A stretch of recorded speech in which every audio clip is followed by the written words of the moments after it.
Sage Wanderer here, coming at you from my van down by the river. So, today marks the 1 year anniversary or thereabouts of when I quit smoking cigarettes. So, if you watch the channel and you're a fan, you know that in the beginning I used to be a smoker when I started this channel, and I smoked 2 packs a day for 8 years. Now, twice in my life I've been a smoker. When I was really young, I smoked for 10 years, between the ages of 17 and 27. Then when I was 27, I quit for 17 years. I think is the right number of years there. And but then I went back to it 9 years ago. I went back to smoking, and I smoked for 8 years. And then 1 year ago, I quit cold turkey. And if you're a fan of the channel, you know I kind of did that on my channel. Like, I kept making videos while I was detoxing, while I was going through the process of quitting smoking. And you know, the first time when I was young and I quit smoking, I put on 100 pounds. I gained 100 pounds in a year when I quit smoking cigarettes the first time. And this time I was determined not to let that rob me of 7 more years of my life, because after I quit smoking, I put on the first time I put on 100 pounds, and I stayed obese for 7 years, and I was miserable and sick, and I hated it. And you know, I almost didn't quit smoking because I didn't want to go through the putting on the weight and getting sick thing again, because it's just so hard to control those urges, and it just translates into eating. But this time I thought I did really good. I might have put on a little bit of weight. I took most of it back off. I don't really weigh. You know, when you live in a van down by the river, you're limited on what things you can carry with you, and a scale is not something I felt the need to carry. So I judged by my clothes. And you know, I bought the clothes I'm wearing today right after I quit smoking, or right when I quit smoking, and they got a little tight, you know, a few months after I quit.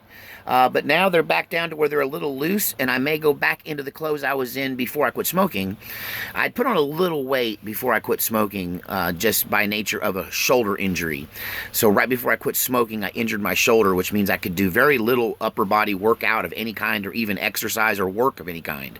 Really, I couldn't pick up anything heavier than my cell phone in my right hand for months, for 6-7 months.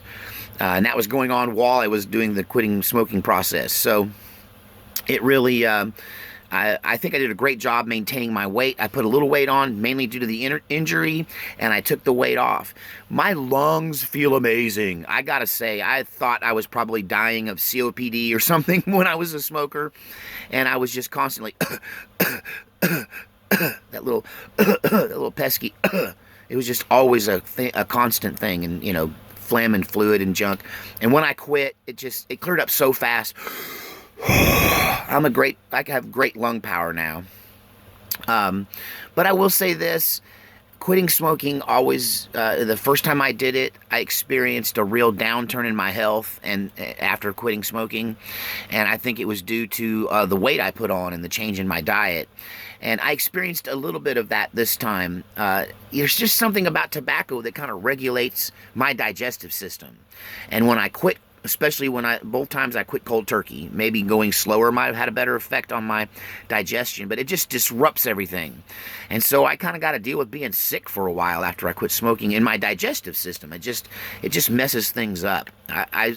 It's really ridiculous that in general health, I usually felt better when I smoked, to tell you the truth, except for the breathing. I was always a problem with the breathing. I was always short-winded, you know, and phlegmy. But, you know, it was something about tobacco that regulates my digestive system. It acts as an appetite suppressant. I'm not recommending you smoke. There's a million studies on why that's a bad idea. But I'm just talking about my personal experience of being a smoker and then quitting. But you know, it happened the same way the first time I quit. You know, I got really sick, but part of that was putting on that 100 pounds. Putting on the 100 pounds and the food and junk that I ate to put on the 100 pounds. It was part of what made me sick. But, you know, I had a big crash in my health after I quit smoking the first time. And I'm experiencing a little bit of that this time. It's just not as bad because I didn't let myself get big and fat. I'd like to take off some of the weight I've got left and get down to the size that I like to be, which is about 40 pounds lighter, 30, 40 pounds lighter than I am right now. And I know I can get back to that. And I wish I had my driver's license picture. But you can look on my, if you look at my audio pictorial or my video pictorial biography. My pictorial biography, I think is what it's called on my channel. But you can dig around on my channel and find a music montage about 6 minutes long that has all of the pictures of my life, the still photos, in a photo montage. And in that you can see me at my thinnest and some of my better places where I was in better health and thinner.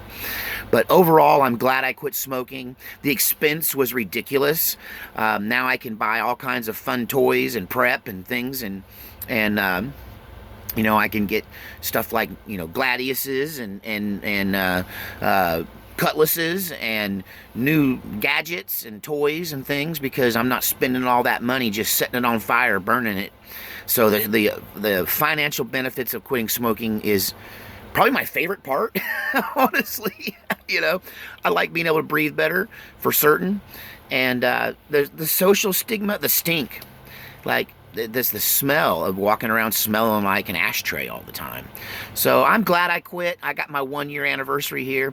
I'd like to say that I never think of smoking. I'd like to say that when I stand in line at a convenience store, that, you know, the cigarettes don't jump out at me. I wish that would end, but it's, you know, it may be with me my whole life that sometimes when I smell it, I want one.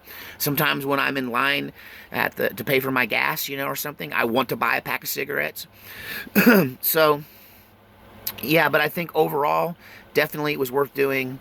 You know, you can't be old and smoke, because if you're old and smoke, it's probably going to kill you. You know, and so I'm getting older. It's a habit I can't afford, either financially or physically. And I'm getting my health back from whatever weird ramifications happens when you quit smoking. For me anyway, there's always some physical ramifications. I feel better in the lungs, but there's other stuff that messes with my whole system. But, you know, I'm past that now, and I feel like I'm in the position to be in control of my eating, and I can lower my weight now to the desired amount, which is probably going to be 25, 30 pounds lighter than I am now. And hopefully but you know, Christmas and the wintertime, by next summer, I will be the weight I want to be. You heard it first on my channel. Watch me. I'm going to lose weight before the end of this, before summer begins. So anyway, wish me luck on that endeavor. But if you're a smoker and you'd like to quit, I just say do it. Just do it. The detox is the hardest part. 3 or 4 days, you're just going to feel like somebody slipped you a Mickey. You know, take some time off from work, plan around it, get some good help. I will say that I had a personal massage therapist who wanted to help me quit smoking. So, you know, she gave me a lot of therapeutic massages through that 3 or 4 day period. I mean, a lot, like several. And it really helped move the toxins out of my system. It helped calm me. It was very much a help in quitting. So the more help you have, the more likely you are to quit. But ultimately, it comes down to just being tough as nails and saying, no, I will not be a smoker anymore. I didn't need any gadgets. I didn't need any stuff. I just quit. That's all there was to it. I just stopped smoking, and so can you. All right, we'll talk to you next time. Maybe I'll do a 2-year anniversary of being a non-smoker. But I figure by 2 years, I'll just forget I ever smoked. That's kind of the way that works. All right, talk to you later.